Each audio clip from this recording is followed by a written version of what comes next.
Secretary general अक़वाम मुत्तहिदा एंथोनियो Guterres ने कहा है कि लबनान के एक और गज़ा बनने नहीं दिया जा सकता और इसके लिए जंग को हर सूरत रोकना होगा। गैर मुल्की मीडिया से गुफ्तगू में सेक्रेटरी जनरल अक़वाम मुत्तहिदा ने कहा कि दुनिया को लबनान को गज़ा की तरह खंडरात में तब्दील होने से रोकना है और इसके लिए लबनान इसराइल जंग को हर सूरत रोकना होगा।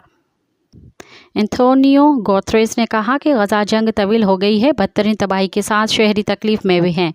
जिन्होंने गज़ा जंग शुरू की वही इसकी ज़िम्मेदार हैं। गज़ा के लोगों की ज़्यादा मदद ना करना अफसरदा हूँ, इसकी वजह से इसराइल की जानिब से लगाई गई पाबंदियाँ हैं। मज़ीद ख़बरनि ऐं तफ़सीलात लाइ विज़िट कयो असांजी वेबसाइट www.awamiNewsHD.com ऐं ॾिसंदा रहो अवामी न्यूज़ HD।